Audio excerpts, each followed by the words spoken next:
What effect does artificial intelligence have on the role of libraries and library professionals? What impact does AI have on our creativity? And how do we deal with AI and disinformation? These and many more questions you asked and will be a part of today's dialogue between David Lankes and Cynthia Liem. Welcome. This dialogue is a part of the month of artificial intelligence organized by the Digital Citizenship Program team of the KB National Library, together with Cubis, BISC Utrecht and ZB Bibliotheek van Zeeland.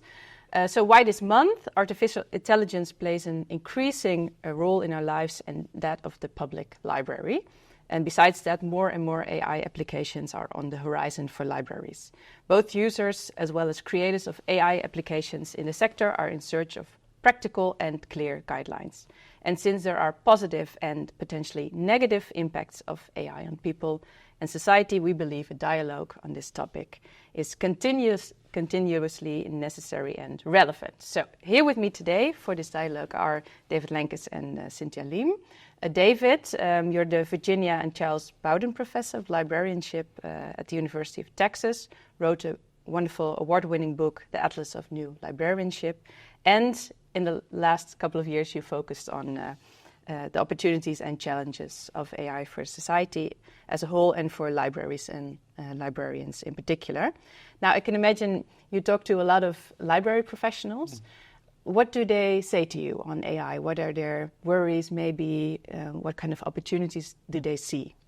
You know, talking with a lot, what is striking is that I see a lot of optimism around AI. Normally, with major technological shifts, there's a lot of worry. And I don't want to make sure everyone's positive and sees this as all good, but generally there's the idea that we need to engage in AI, see how we can work with it, see it as a way of augmenting our practice.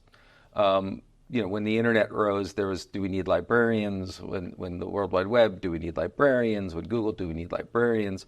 But this one really seems to have started with a question about how can this help us do our job and serve our communities better, which is in contrast to many traditional library partners like publishers do we need publishers is a question. How do we deal with this overwhelming? So by and large, there's a generally positive attitude. There's a concern about the yet more training that's going to be necessary. There's absolutely a concern about ethics of representation of intellectual property that was used to build these things. So once again, I don't want to say it's a sort of general wonderful, let's do this, but the concerns tend to be on how can we learn to do this? How can we have a voice in its creation? And then how can we connect with our communities and use this technology to help our communities share their stories more broadly? Yeah, thank you for that. Also with me, Cynthia Liem, Associate Professor of the Multimedia Computing Group at the Delft University of Technology. You also have a master degree in classical piano performance at the Royal Conservatoire in The Hague. And with a background in search and recommendation, you also now work on trustworthy and responsible AI. Good to have you here as well in the dialogue.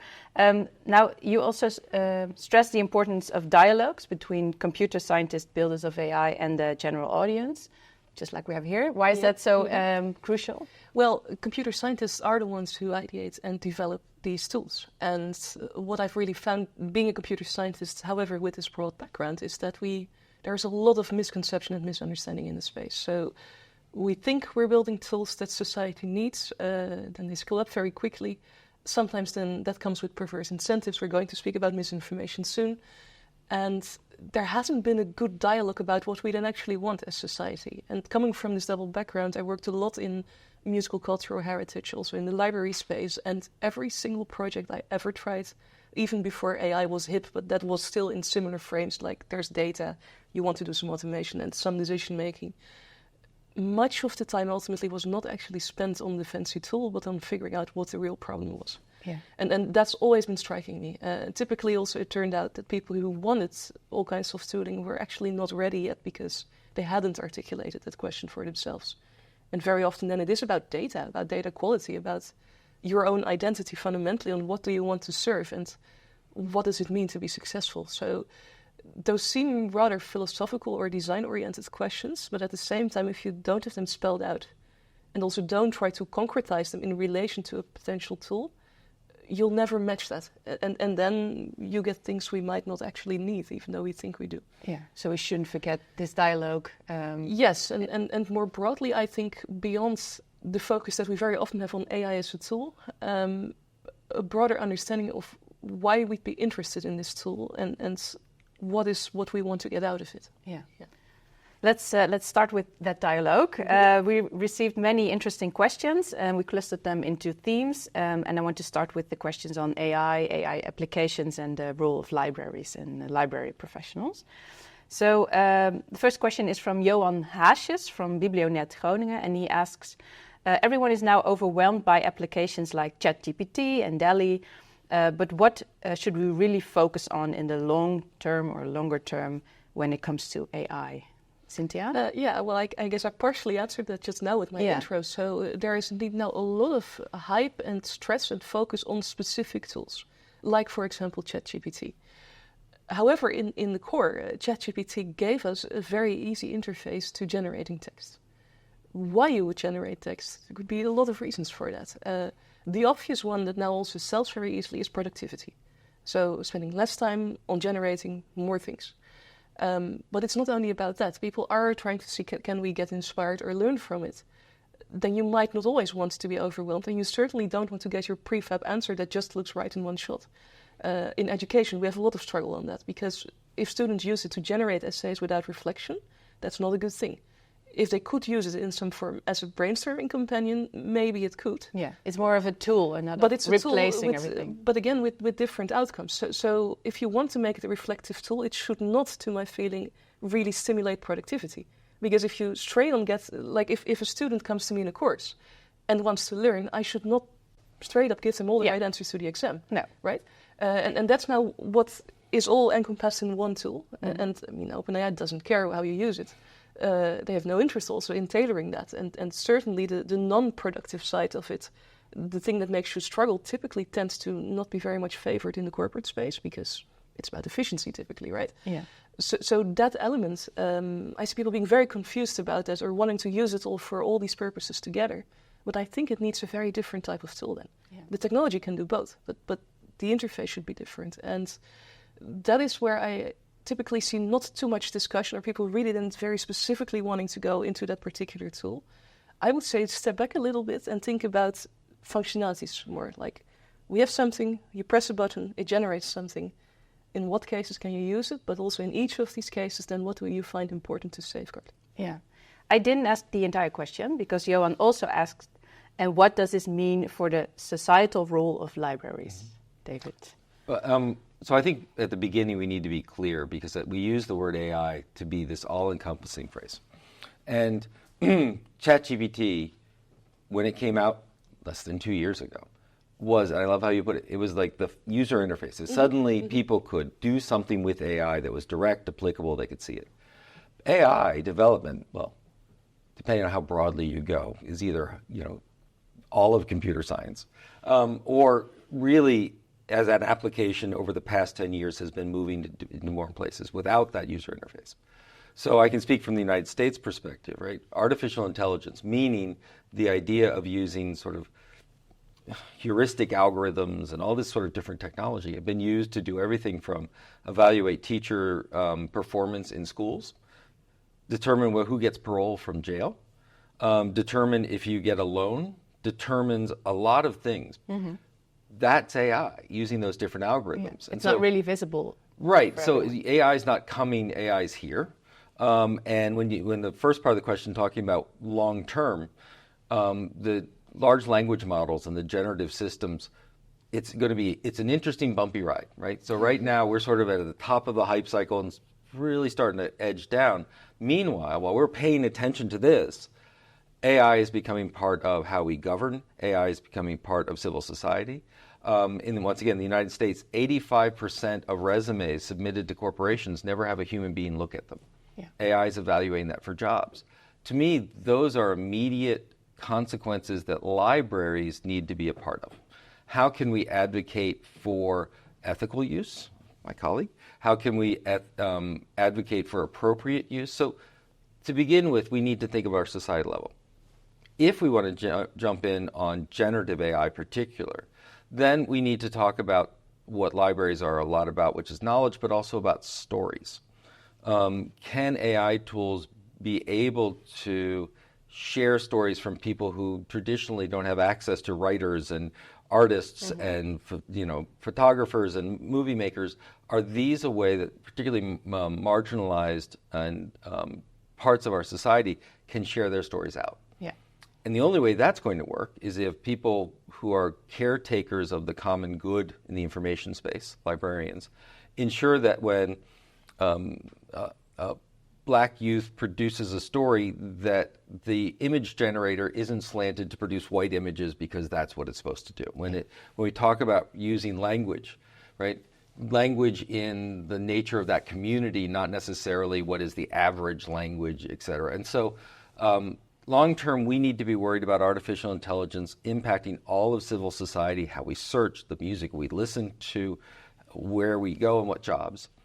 We also need to look at AI as an opportunity to tell these stories, but only if we ensure that they are representative of the communities from which they come. Yeah, and how could librarians play a role in that, in helping young people work with AI and asking questions on AI? How can they do that? Well, I think that there's a couple of ways. One is looking at the building of the infrastructure. So there's a movement around, for example, public AI, building large language models within using public funds that can be sort of interrogated, reviewed, and analyzed.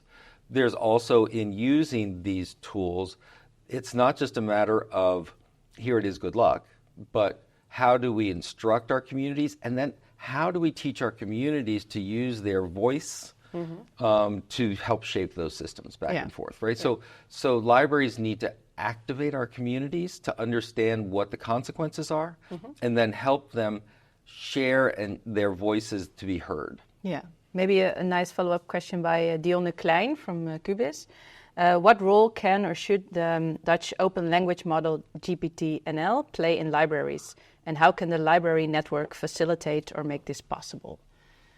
Yeah, that's a good question. So indeed, GPT-NL is an endeavor to have a model like the model underlying ChatGPT, but trained from public resources on public infrastructure for public purposes. So I think it's very good that that is being done. And I'd be very happy to see if also indeed our public infrastructure would go, if they want to do these technologies, for such a solution rather than the obvious one that's now there. At the same time, if you want to do that, I do warn, I'm not sure how that is with GPT-NL. Like David was saying, GPT is a language model. Yeah. ChatGPT is an interface to the language model. Yeah. The model was already around for many years, but nobody could make it so user-friendly and openly accessible and scalable accessible that we could get there. Yeah, it's convenient that you can ask a question. It's so convenient, it's friendly, and you don't have to set up things yourself that much. Like it runs almost out of the box. Like you have to do a few things, but much less than if you'd take a model yourself or train it yourself. And that is still one potential point of worry on my side, that I do see many other public parties trying to rather have open or public models. You have a lot more infrastructural burden if you want to do that. And also in the first shot, it will not look as good as, for example, ChatGPT. Yeah. And then I tend to see people like, oh, it's not good, so I'll go for ChatGPT in the end. Yeah, but it was optimized for looking really friendly. Yeah. So here, make the conscious choice, but you'll have to go through a bit more work yourself and grit yourself probably to get this going. Yeah. So be prepared to invest in that and to make that work. But yeah, people probably go for the more convenient option, right? I mean, likewise, we have in this whole public infrastructures discussion a similar one about our complete lock-in with Microsoft products, right? That we choose Word and not the open formats because it's so much more convenient. Teams is integrated, etc. At the same time, now in that choice, we choose a particular cloud with a particular provider, and there is some discomfort, especially among public institutions, on whether it should have been so easy. In France, they made a very deliberate decision at government level to really prefer open tools. Then you do get an email interface that's much less sexy. Yeah. But they chose that on purpose from a value perspective. So you can make such choices, but then indeed in functionality, you will have to make other choices and preferences. Yeah. Well, and I think we can agree that it's not quite black or white. Right? No. Yeah. For example, Amazon is estimated to put in $1.2 to $2 trillion US dollars in its computing cloud infrastructure. building something that is on top of that infrastructure, that isn't an investment into the computing power, the heating, et cetera, but is open in the data that comes in, the algorithms and such, right? We have to find that right mix. Yes. One of the questions, though, is when looking at projects that are looking around building AI models, and the question about libraries, they'll find libraries. They always find libraries. And the first knock on the door will be, you have a lot of data here. Wow. Let's consume that to build our language models. And there's a use for that. But to me, it's, and by the way, we have this distributed, hyper-local workforce that is connected to the community, can build use case scenarios, can do the training around it, and can do feedback when it goes off the rails, talking about building limiters. And so when we talk about an open effort for AI, that also needs that advocacy. And we need to look, in terms of roles of libraries, experimenting and talking about how we build the whole system, right? Not just how we build that model that sits behind it, or even the user interface. When we build that user interface from real people using it and trying it, this is something that's happening right now. In libraries all around the world and in all around the Netherlands, there's experimentation going on with AI. Are we sharing and learning from that? What do we know is happening? Who is using AI, and where do they encounter problems?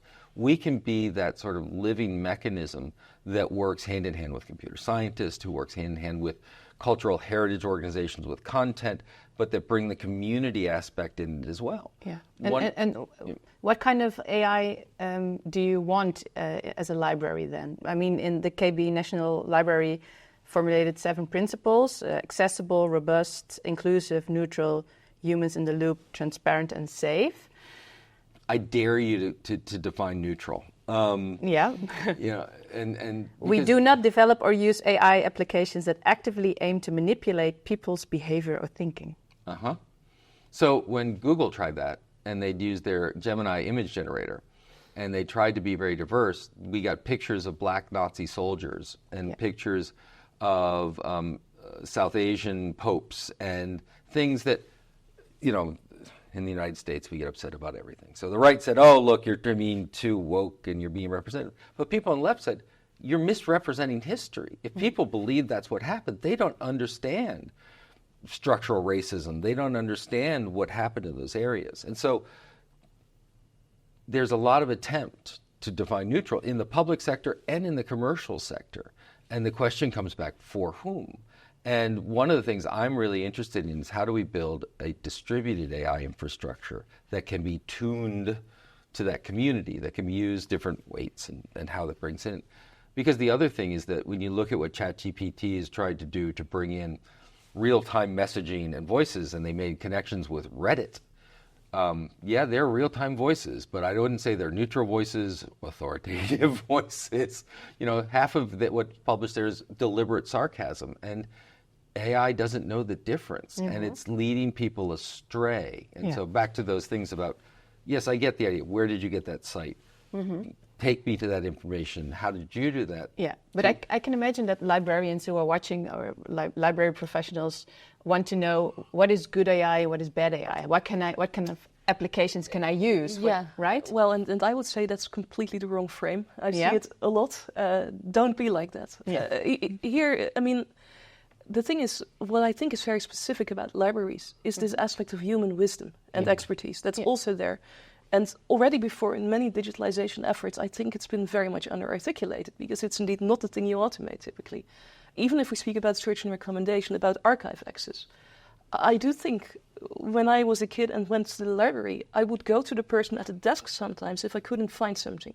I would say, I'm looking for books about this particular topic. Makes sense. I can see it there. And that the person then might even say, like, oh, but you're looking there, but maybe you rather want to look there. And that might be something completely different, but with shops we had the same. We automated that away because we assume humans now know best themselves, right? This idea of individual autonomy is very big also often here. And then you just train and get what you literally ask for. But there is another layer on top of that I think was always very present in libraries, and still now in the Dutch space, in terms of the library roles. This social community aspect is articulated. But that's not about this. Also, in our general methodology and setup, much of the AI we speak about now, it builds on statistical modeling. which means that by nature a minority is not the majority and the majority will win. Yeah. That's also a difficult issue with the neutrality discussion, because the thing that's most dominant naturally is the strongest signal. Yeah. And whether that's neutral or whether that's populist, or there's a fine line there. Yeah. Let me ask the question from Dave Steiner, since you mentioned going to the library and meeting actual human beings. Yes. He says, why let a person do the work if technology, for example AI, can also be used for it, is a common standpoint regarding technological developments. But isn't why use AI if a person can do the job just as well also a valid standpoint? What should be our standpoint within the library sector? And I'm going to borrow from my colleague and say, that's the wrong frame. Because the question is, if an AI can do it and a human can do it, why shouldn't we pick the human? And the answer is, it depends on the context. But it also depends on, we've seen that we need to find out what the technology can do that allows the human to do something more, better, different, right? We've seen, I remember when Google was first growing, and the question was, isn't Google a threat to libraries? And I had a good Kim Silk who said, Google is the best gift to libraries ever because it solves our document delivery problem, right? So as a librarian, you ask me a question, I give you an answer, say, oh, this document would help, this document would help. Google allowed us to find and push the document without having to spend a lot of time and money and effort to get to it. If you want to get really broad, right, when photography came out, painting changed, right? And so what does it enable us to do? What we're finding, for example, we're in the midst of a study of student use, college student use of AI. And what we're doing is when they ask a question to a librarian, we would give them the librarian's answer and we would give them ChatGPT's answer. And what we found out after doing this is that the students, first of all, could quickly identify the AI one. And not only could they quickly identify the AI one, they immediately didn't trust, or I should say initially didn't trust it because they'd been told not to. But then what they found out is they really wanted both of them together. For example, AI will tend to give broader answers. Librarians give more specific answers. If you're at the beginning of a topic and you want to know everything about it, ChatGPT is great. If you're at the end of a project, you want to know what you missed, librarians are better at that. So we talk about intelligence augmentation instead of or augmented intelligence instead of artificial intelligence. It also has an A. It's still an AI, right? Yeah. And I also want to be really clear that we are dealing, particularly in the generative AI side, with an overhyped thing. The more clear, specific you are, the harder it is. For example, image generation. If you go in and say, please give me a dragon eating cotton candy sitting on top of a castle, it will make one. But if you want the dragon to be green and the cotton candy to be pink, and you want them in this corner and the castle from this place, it falls apart. Whereas humans would say, okay, we can make that change. Because, back to the idea of statistical modeling, the average is what you'll get. You'll get its best guess. And while that may improve, there's some studies that demonstrate, particularly in large language models, we may be reaching a plateau just in terms of the amount of content we feed it and the diminishing return of new content.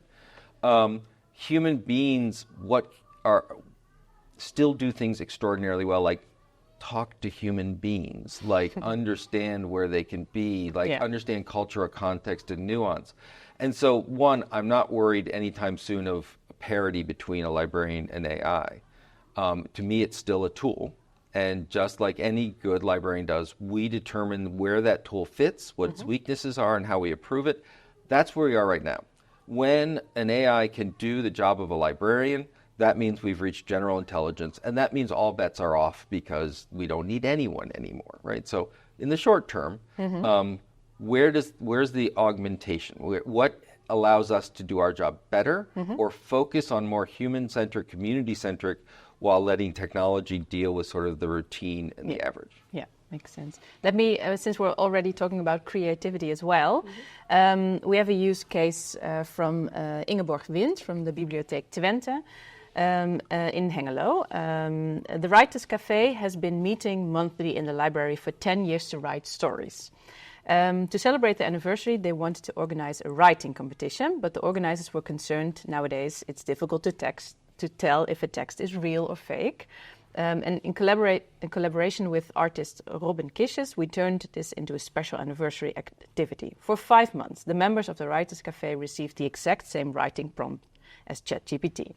5 of the stories were selected and can be listened to in an art installation in the library. The listener chooses which version of the story they think is real. Now, the question is from Ingeborg, what can AI do to ensure that the current appreciation for human creativity and the craft of writing is maintained? And how do you see the role of the library in this? I think, Cynthia, you're really passionate about this, right? Yes, yes. Well, so once again, I would, like we've been saying before, try to avoid this human versus machine thing. Yeah. Generally, also if it's about arts. One thing that I've seen in music is that in the previous AI hype, a few decades ago, there also was, it came more out of cognitive modeling back then, that people wanted to know how does intelligence work. It had much more psychological foundation, philosophical too. Now it's an engineering big data question in the current hype. But then they tried to model this, and then also in how they saw that classical music was one of the frontiers. They wanted to be able to generate music that sounded like Mozart or Bach. Yeah. And then because if you could do that, you would be as genius as Mozart or Bach or so. Yeah. I've never understood this as a musician. Like if today anyone can do a pastiche of Mozart or Bach and we don't care. Yeah. Right? It's a nice intellectual exercise, that's it. Whether someone then understands the skill or can do it, I don't care because it's just an academic exercise. The music that's written today is different. Like with photography, the pictures we now make are different. Yeah. So, and even there, the music that's written today versus the music that sounds like Mozart, yeah, in terms of public appreciation, there's a difference between that. Because somehow it sounds different and we find it difficult. Whether it then shouldn't exist, I'm not too sure, but I do see a severe underappreciation of that aspect of arts. We've seen it more broadly in whatever happened to the arts over the last century, I think.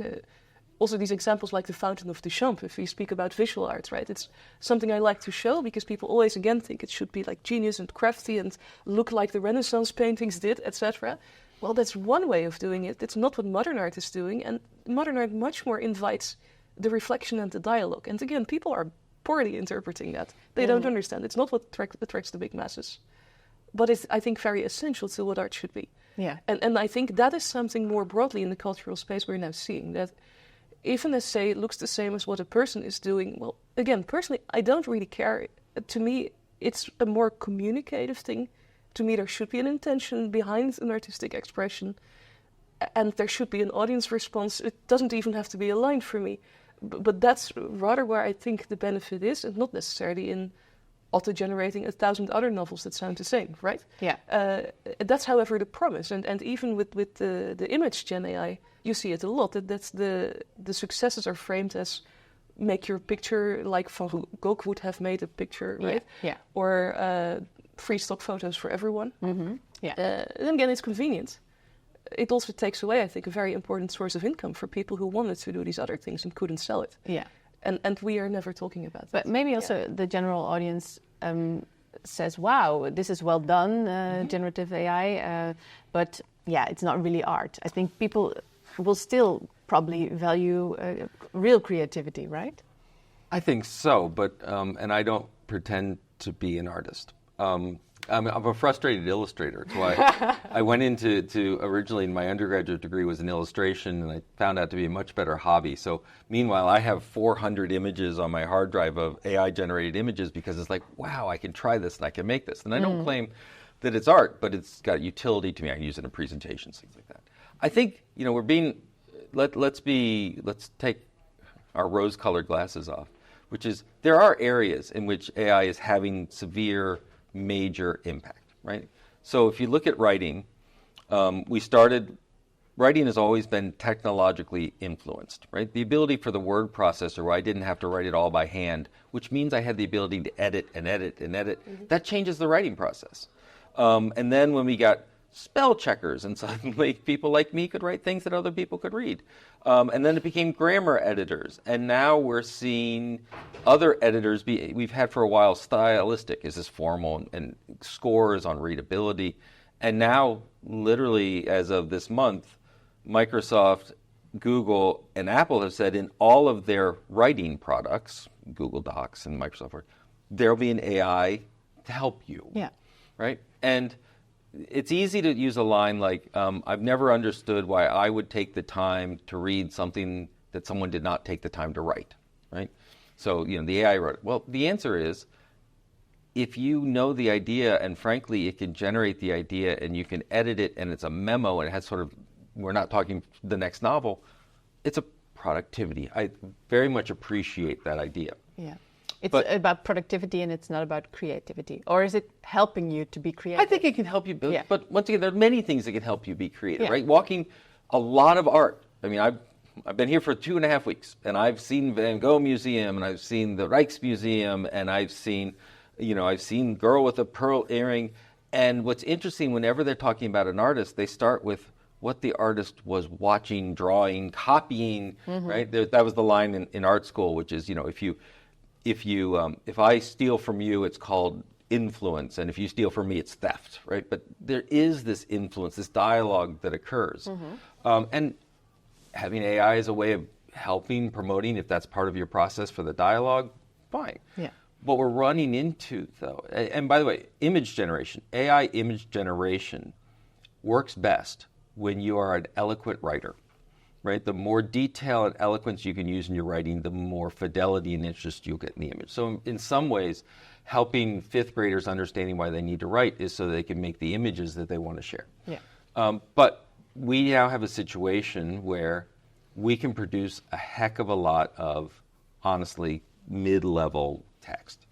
And it's flooding a market. And back to our publishers, right? The idea, or even our musicians, right? We know that there are literary journals that have shut down not because they can't tell AI from writing, but because they don't have the capacity for 3,000 submissions a day. Yeah. Right? Those kinds of traditional ways of doing peer review, of doing quality assessment in literature, in art, in all this, that's what's being challenged. And it's not because the stuff is so much better than humans, it's just at a volume that we as humans haven't figured out how to do it. So, of course, then we turn to AI as a way of helping us do that filtering, right? And that's the cycle we have to rethink. Yeah. So, am I worried that writers and librarians and musicians are out of business? No. Am I worried that as a society we haven't figured out a way of determining contextualized quality? Yes. In academia and writing music. Yeah, because if you have to filter that, these 3,000 manuscripts, then probably at one point probably AI will say these are great, these 10 manuscripts, and then we'll only look into those 10 manuscripts. So one thing I am worried about, like I'm completely with you on what you said, is that of course the surrounding structures we operate in really value this productivity aspect, right? We are under budget cuts. We do see already in libraries that human wisdom is being cut in favor of a computer being there and being good enough. You don't see it if it goes wrong. We've seen it getting perverse in the chatbot space, where much servicing in also stores and other service areas, it's a chatbot. If the chatbot doesn't understand you, your problem also doesn't ever become data in an archive. So you don't exist and it's all fine because there's no issue. Yeah. Yes. You see that kind of perverse incentive happening. And there I do think that the field can a bit more collectively spell out what they want to safeguard in that, or why things are important. One interesting thing, even in thinking about the quality in music, what really had struck me as a classical player in this space already 20 years ago is that we think of the score as the ultimate representation, as the thing we perfectly should replicate in order to do what Mozart once wanted, or Bach, or whoever else. But if that would be so, we would have automated that already long ago. I'm always faulty as a human being. Yeah. And we never wanted that. We want to see humans, even if you speak to people, why they bother. It's about the social experience. It's even about having a flawed human trying that and showing how they are at getting there. Yeah. Again, that aspect, even though ultimately they are looked at if they make too many mistakes, that's not actually the criterion. Yeah.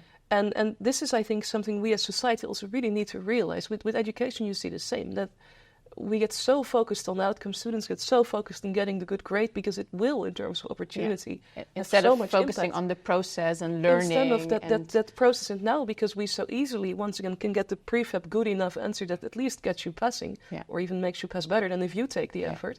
they give it up because we don't incentivize it. Yeah. So and schools and libraries are about learning, about learning struggle. to appreciate that struggle. I would also say, and there I think libraries could help in emphasizing that. Yeah. Well, and schools and libraries are about learning and knowledge, but schools tend to be about the path of that and determining the appropriate topics of that. Libraries are very much about inquiry driven and allowing individuals to drive that effort, and that's a pretty big difference.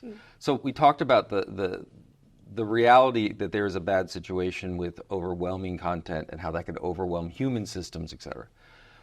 The good news is that I think part of, from the very first question, part of the reason libraries see this generally positively is that libraries have already made the transformation to places where this matters. In other words, if there are, to all of our, there are in your collections right now artificial intelligence generated stuff. Whether you collect newspapers, it's in there. Whether you collect books, it's in there. Whether you collect a bunch of things, you already have materials that had some sort of automation and AI systems generating it. And that's okay, because the focus of libraries has shifted from the quality, nature, provenance, literary warrant, literary value of materials to community impact, community learning, community use. So in that situation, we're much more about helping the individual wade through, but swim through an information space to find what they find interesting, to find what they connect with.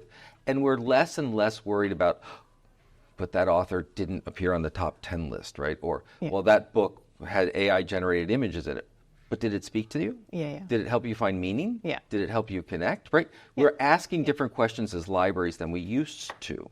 And so we've made that transition, by and large, not everyone, but by and large, whereas our publishers are only starting to figure, they've been the gateway. That was their job. They were the quality determinants. Now, it's lovely to say that. It was also market determinants and what can sell and such, but it was this idea, and that's why they're struggling. And if libraries were back in 1982, when we wanted to get the right books because they were quality books and we only wanted quality books, right? We would be having with the same freak out right now. But instead what we're doing is we're saying, you want to be a musician. I can show you on a computer how to generate music. It's not going to inspire you. You're going to type, and the first 5 times are going to be great. Or I recall when the Makerspace first came out, we had 3D printers, and all the librarians and the 3D printer people, we were so absolutely, without a doubt, people from the community were going to come in and invent and sculpt and create. And 9 times out of 10 people would come in and they'd look at Thingiverse and they go, I want one of those. And so it just became a really bad way of buying tchotchkes. Right. I think you already answered the next question from Daniel Lechner, who is doing an education in digital citizenship. He talked to you in 2015. He says, as you clarified in the conversation we had back in 2015, empowerment of the individual is at the heart of our library philosophy. What do you think? Is generative AI the perfect vehicle for empowerment, or will it hinder empowerment in the long run? I think you already answered it a little bit. I think Is it a blessing for true creativity? Will it help give groups of people their voice, or will it lead to more boring homogeneity and lack of imagination? The only comment I'll make on that is our goal is that the librarian is the only perfect mechanism to help empower people and unleash people, at least in that context. So AI is a tool. They're good tools and they're bad tools. And I just want to indeed also flag here that once again we're almost mythologizing AI as an entity out here, and be really careful with this. Replace the AI here with a computer or with electricity. And would the sentence then make sense or not? Because this is where much of the discussion now goes. What would AI do to this? What would Jesus do? What would AI do? Kind of, and that's. It's not about that. Again, looking at how technology has influenced many other ways of producing in creative ways. What you said about technology and writing, similarly, there's been editing to photography, quite commonly so. I mean, now maybe Adobe did cross the line in terms of then wanting the content, in terms of the less licenses. But before that tooling existed, that you do audio editing before you really... There had always been an intermediary between technology and the creation. So I don't think it should be an either or that we now see. I think there could be. But once again, in all this, and even in what AI is, what's very difficult is that it's this strange entity type of cloud that's not very precise. And now everyone speaks about it without actually defining this. If you would define it, you'll enter Babylonic issues, because different people will have different takes on what the AI even is. Coming back to what you said before, the risk modeling of citizens, from a technical perspective, my academic colleagues would not call that AI. Very often there was not much like intelligent learning out of that. Very often there were even rather transparent decision rules behind it. That just, however, said, if you're living in that neighborhood, we don't trust you, because we've seen many people before that were there that we didn't trust, which is automation of bias. Which even makes it problematic, because often then as technical AI people, we worry about these big models not being interpretable. Well, this is interpretable for you. We don't want that either. So where we want to go there, we haven't agreed. Part of it is just mere automation, digitalization and automation.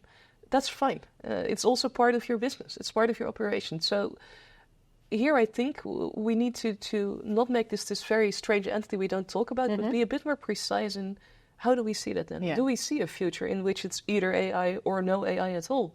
Like, we don't write by hand with... So the question on will it empower us or not, it depends on which AI. It depends on what example. Kind of and even there what kind of application you choose and how the AI is embedded in that. If I can be more precise on that, so not even only which AI, because then you get into should it be generative or should it be supervised learning? It's not really about that. An example I always also give if I speak to citizens that are non-technical in terms of metaphors. Would be that many of these discussions are a bit like discussions about healthy eating in food, where we speak now about recipes and about how you want to cook your food. AI is just a technology with which you can cook, like an air fryer or a steam oven or something like that. I love that one. Right? AI is just like an air fryer. I mean, I very often use that when I spoke to also regulators, because they are like, oh, we need to know every single detail of what happens within the AI. I'm like, you talk to an air fryer engineer and you want to know every single screw in there. I mean, I'm an engineer. I could tell you metaphorically for these models. I don't think that's the discussion you want to have, really, because you will even just immediately censor out of this because you're not mathematical or technical. It's not about that, though. It's about whether the result gets you to the food you want to have, right? You don't put everything in an air fryer. And there are other ways of cooking, too, that might also get you there. So it's much more at that level, that discussion, I would argue. I think just a quick building on that. We're having this conversation in English. I'm guessing English is not your first language. Not your first language. In fact, I'm sitting in a room where no one's first language is English. And yet we're having the discussion in English because, thank you. Right? You didn't learn Dutch yet? Right. No, it's a hard language. But AI, and we've always had the ability to try and do some automatic translations or whatever, but artificial intelligence approaches to AI, where they're using language modeling and they're looking at specific instances. And right? The promise of that creating simultaneous real-time translation so we could have this conversation in everyone's native language, that would allow us to have a really rich conversation, right? It potentially empowering us to be more creative in some way. So a use of a tool that's AI-driven, not generative AI in the sense that it's going to write it for us, but really powerful in how it could potentially be used, right? However, I do have a note to that, because I see it often being praised for this. And again, I think I'm actually not agreeing with you. It can get a richer conversation, because I will not be able to probably check whether elevated richness I then choose to use in my native language actually reaches you in the translation. That's an important thing also, I think, of dissemination. I've seen it very much being lauded, even at like governmental, more political orientations. Well, even if we speak our native language and we write a strategic political text, the amount of changing a single word because it might have another loading or meaning, right? In international diplomacy, you don't want this. You can't check for that. You can't check for the cultural sensitivity. So I'm actually not too sure. And even there, a fun thing is that's when I learned communicating to broader audiences when I was living temporarily in France for a research visit. That's my third language, and I'm not great at it. But I had colleagues that were there that visited schools, and they said, oh, you do interesting things, come with us. I'm like, my French is not super great. I can go to the supermarket, and they said, it's good enough for a 10-year-old, go with us. Actually, because you're hampered at speaking it, whatever you will spontaneously produce is good enough for a 10-year-old, better maybe than what we do as native speakers. Because it's too difficult, probably. Because I only knew a limited vocabulary set, but then I had to be way more purposeful in what word can I quickly retrieve to still get my message across, maybe in different forms. Yeah. And that's also been something completely underappreciated. I had to be there to understand it. But indeed, my stumbling through it made me human. It made me understandable.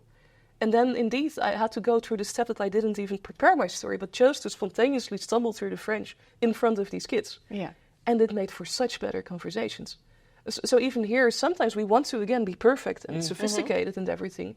Maybe that's not actually the level of detail you really want in many interactions. Well, and I'll defer to my brilliant colleague. Absolutely. And the question then becomes back to our tools, which is at what context and what use, right? When you're doing diplomacy and potential warfare, this is not a tool, right? If you're doing, your point, like I can go to the grocery store, or I'm going here and I need to make sure it's the right train, really useful. And so back to, once again, thank you for the reminder, back to what's the context, what's the use, how are we going to help on these? These are the questions we should ask in libraries. People who are watching now, what's the goal? What do we want? What's the context? Yeah. And then maybe look at, okay, maybe AI can help us with that, right? Yes. Yeah. And I want to move on to another theme, because we talked about the role of AI and AI applications, and the role of libraries, librarians, the role of creativity, but also many people ask questions on misinformation. Since, of course, the library wants to be a reliable organization and wants to help the general audience with disinformation. We have a question, Klawa Koppenol, B+C Leiden. She asks, as far as I know, AI is developed exclusively by for-profit companies. Now that Google is summarizing information using AI with the goal of keeping users longer on Google's website, access to information and knowledge is even more curated by companies that have certain intentions and use their own parameters. How can we ensure that people continue to have access to objective information, and what role can libraries play in this? Who wants to answer? Well, okay. I'll say a few controversial things. Great. First of all, we do see now that also currently the frame had been the corporates and the public space. Yeah. Do be careful, another big player in this story is the Chinese government. There are public players too that invested a lot in this. Also from particular drives that to them are public interest, but even here, I don't think we would want it in the Netherlands. And beyond that, politically, whether a public party necessarily is better, I have many colleagues who are from the Middle East or the East who tell me we come from oppressive governments. It's weird that in Europe you always go to public. If you turn fascist or oppressive, there you have it. Then your data is there. So there should be a party that serves the public interest. That I agree. Whether that necessarily is a public party, I think there is a bit of nuance to this story. So I rather think that a party like a library, again, that is not a governmental party but works in the public interest, is a better place for that. Still also this discussion about objectivity, it's similar to the discussion about neutrality. Yeah. That we've thought for a long time that we are objective and neutral. We find it really hard to accept potential other perspectives there. Then again, even much of the dissent now in society is that people don't feel heard or understood, or are being told that they cannot exist because they do things in other ways. And even in that, I do want to be sympathetic. Like, I'm absolutely in favor of properly scientifically backed outcomes. Then again, much of the anti-vax sentiment does come from people not sure whether they can trust it. Does come from partially also us not communicating that very well as scientists. And then people hearing other stories from people also being concerned and entering a funnel on that. So even in here, I'm not too sure if then telling these people they're inferior because they believe stupid stories is the way to get your dialogue and your connection going. Yeah. And I do think we've defaulted a bit too much into that actually a bit more institutional take on these stories. I see it a lot in literacy questions like, we're going to tell you what's the right thing. And again, there are only very few fields where you truly can say that. Maybe in physics you could, but in many of our social discussions, there is a cultural connotation and context to this. Yeah. And I think that, one, there's a real, a brilliant foreign affairs thesis happened to be written by my son. But no, he talked about corrosive AI, that AI has the ability to undermine democratic institutions and do it quickly. And I believe that. And just the ability to produce so much propaganda to begin to influence, but this existed before AI, using algorithms and dopamine and et cetera. So it's going to be supercharged, and that's true. But this is where I get to tell my revenge of the librarian story. When Google, 3 weeks ago now, decided to have its AI-generated responses at the top of all its results, it learned very quickly the difference between a library and a librarian, right? It moved from pointing to potential answers to generating answers. And what it discovered is that generating an answer is not just taking the average of all the possible answers and putting it forward. And it's not the right answer or the wrong answer. It's the right answer for that person in that context. So when it said things like, eat small rocks to keep your minerals up, smoking, pregnant women can smoke 3 cigarettes a day without a problem, working out with scissors is an excellent cardiovascular effort, right? All of these things. And they say, well, that's the edge case, and that's just a few, things on the side. And what's interesting, they could take each one and they could find the source, as opposed to the rest of the stuff doing. And it was from The Onion, which is a satirical magazine, or it's once again from Reddit. But it's not just a matter of, well, 5 people say it's this way, or 100 people say it, so it must be the answer. Yeah. It's not a wisdom of the crowd. That's here. right. It's like answering a music question for someone who's a pianist and recognizing that degree versus someone who can't play the piano with chopsticks, right? The answers are going to be different. The other example I give is if someone asks for a website about hate groups on the internet, the Ku Klux Klan website, Stormfront, whatever, are excellent answers for a journalist writing a story on it.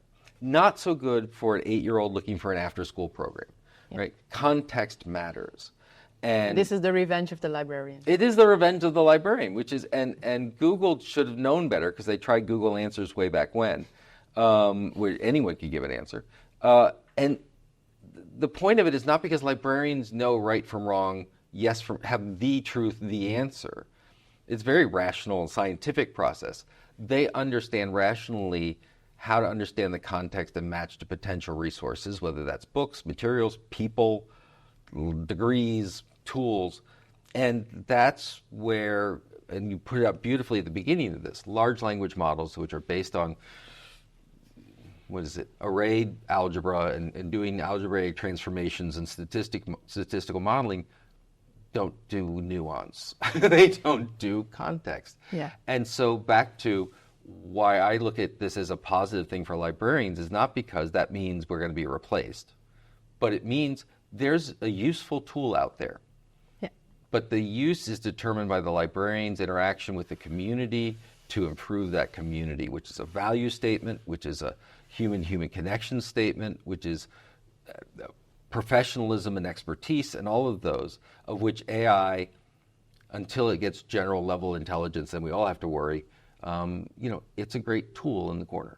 Let me also ask the question by Colinda van der Molen from Natuurmonumenten. This is actually a follow-up question, I would say. It's getting more difficult to find trustworthy answers and sources online because of how tech companies implement generative AI. I'm very interested to hear what kind of social and technical solutions you see against misinformation. And she also says, thank you in advance. Thank you. Thank you back, indeed. Well, once again, I think we need to recheck on the human connection aspect. And even there also, many of us come from more racial backgrounds and ways of working also in a professional context to accept that there is this very emotional component to this. I was quite affected. Recently I had a discussion with a colleague of mine in the Young Academy of the Netherlands, and she told me that she was pregnant during Corona times, and really in conversation with friends, she saw friends also being pregnant at that time going into these anti-vax rabbit holes and not being able as an academic to pull them out. And even if she tried to show them the sources, they didn't want to engage. It was too much reading. Or they saw other things that they liked better. We've very much now created an information space where we incentivize that type of interaction. Mm-hmm. Another example I often give in my talks, around 2017, Netflix changed their interface. They used to, for every item, have 5 stars. It became a thumbs up or down. It still is today. And it was justified because the person who led that was saying, we see that people give 5 stars to, literally, they said, a documentary about unrest in the Ukraine. 3 stars to the latest Adam Sandler movie. in reality, you watch Adam Sandler. You're not going to watch the documentary. Yeah. So it has more stars, but they can see you watch that. So film. he said what you say versus what you do are different things. So it's very obvious we get you what you do. Yeah. And there again, it comes maybe from this idea that a human being is rational and find the right ways and autonomous, and we're not meddling in that because neutrality. But as a consequence, we've given, let's say, much more room to the metaphorical information fast food of this world. Yeah. And we haven't promoted the healthy information diet at all. Yeah. That's again something where I think many in this space can take a different sense. And with food, we managed, right? We know, and some people are not able, depending on how your market works, at making healthier choices if they can't afford it. But overall, I think we did have a choice collectively as a community that we want to know, that we want to have people knowing, and we want to stimulate that they make conscious choices there. They can always go through the fast food. They're free to do so. We're using the air fryer to make fast food. Yeah. Actually, yes. Yeah. And we've made it so easy and such a commodity to go for the fast food, where we really always told people if they wanted to do other things, like, no, it's going to take you too much time. Don't bother. This is good enough. Yeah. It's also the frame that we gave to society on this. And it's really difficult, right? She's asking for social or technical solutions. Yes. I know we can change, of course, the algorithms and the air fryer. Then again, I think before you build any other alternative in terms of algorithms or technology at large, have that conversation what we really want as society. I would be very much in favor of quite a bit more friction, maybe. Technology that makes us rethink. I know that people won't like it because it takes them more time. Yeah. So that's something we have to be prepared for then. Yeah. And that's also because they don't like it. There's no market for that. We will not make it. Yeah. Right. But we have to be careful because, for example, in the education process, when we're teaching students, friction's our job, right? Yes. We need people to struggle with ideas so that they incorporate them, so they use them. In finding the right train to get to The Hague this morning, friction's not helpful. Exactly. So that's why the context matters. Yeah, right? and that's right. So, for example, I was working with a library visiting a library in South Korea, and it was built by a local community. And one of the reasons they built their own library was because when they took their children, who were reading comics and manga every day, they walked into the official library, and the library said, "That's not appropriate, that's not good, that's not literature. That's fast food, we don't do that here." And the parents rightly said, they're reading, right? And that skill that they're reading the comic book is going to translate their ability to read the textbook and to do the other parts. And so back to context. And so the other thing is, I'm a pragmatist, and I really am a great fan of Herb Simon's work on satisficing. So Herb Simon says, look, whenever you're trying to optimize a system, whenever you're trying to make a good decision, you've got the amount of resources you lay out, and you've got the benefits from that decision, right? So you want to make the right decision to maximize the reward you get. And he says, we talk about quality all the time, but the truth is you want to put the least possible effort to get the maximum possible result. So I was talking to a school librarian, and she said, well, I've taught my students not to use Google. I taught them only to use these resources. And I said, number one, do you think when they're alone at home and looking for a movie or looking for the latest whatever, they go do your resources? Or have you taught them in this context to get this reward, a good grade or whatever? This is the effort you've got to put out to do this, right? So we're always getting that equation. And I really worry that sometimes librarians in the library sector feels they have to always be at that high effort, high reward range. When we know self-checkout with RFID systems, the ability to, we've known that our catalogs are horrible for finding materials. They're great for librarians and horrible for people because they're expecting a single search engine, and it doesn't work in metadata, it doesn't work in a world of descriptive data. So interestingly enough, we've created a really hard way to get reward in finding collections where we made it really easy to browse. And browsing's great because it promotes serendipity. Like, I had no idea that book existed. I wanted to see that, right? So one of the questions about things like generative AI and such that we've seen in music, so I'm a big Spotify user. I live on Spotify. Spotify uses 3 different algorithms to determine your next song. One is based on the song itself, the structure, rhythms. One is who like this, also like this. But one is social media natural language processing, where it's looking at the lyrics and comments and people putting words together. those algorithms come together to say, here's your next song. And that can directly influence your mood. It can directly influence things you hadn't heard. It creates this really negative potential rabbit hole where you're suddenly hearing the same song over and over and over again, right? And so what's our reward? What's our context? Where do we get it? And I just want to say, as librarians, the health food's great, but don't forget to install the air fryer. Absolutely, and at least there again, you shouldn't make it an either or. And it's just that indeed, because absolutely, but also in the examples you're giving, like there could be a lot of ways to then use the lower effort, have the higher gain. Yeah. You want to keep that interface too. You don't want to replace it, but you want to maybe have an alternative for the people, and still a kind of hybrid in between or a human in between. Yeah. If neither is the right option for the person, then right. So it's more about that don't just go for one solution, then that seems to mostly get you there. Yeah. But be aware of this, and I think the sector does intrinsically appreciate the high effort much more than broader society, if I may call it like that. Yeah. Last question. Yes. How do we continue this dialogue? How do you do that? How should we do that? Yeah. I would say everyone has their own networks and be active there. I myself as an individual did a lot of public speaking lately to just get this across, because again, just going for one potential solution or just saying in my own circle, people have very different preconceptions or interests even there, right? And again, coming from a technical AI background, I can't even do research if I can do a predictive technical thing, where I feel many of the people that I speak to are not yet there. Yeah. And if I want to do it, I want for them to be prepared. So that was a deliberate choice I made, but there I need other people to further that. And again, libraries have good networks on this. They already have programming on this. Look for the right people in your network. Yeah, but have these broader and more diverse conversations. Learn from it, share what you learn from that. And like also don't go sit down, once again, talking about AI as this big mythological entity. Don't go sit and watch the meteor hit you, right? That's really how it sometimes feels like. It's a meteor, we don't get it. Ooh, it's coming at us. Yeah. Go away from that and maybe be precise. And be more precise and beyond whatever AI is. Yeah. Think of it just in terms of your services, your organization, what you want to offer to people. And then probably maybe there is some digital technology underlying it, and possibly it has an AI component in it, but that's coming later. Yeah. Talk also at the level you can have your conversations. Yeah, and I think there will be insights coming from that. Thank you. I think to that point, play is a great way of learning. Yeah. Play it, try it, etc. But I'm not going to let the library community of the Netherlands off quite as easy as that.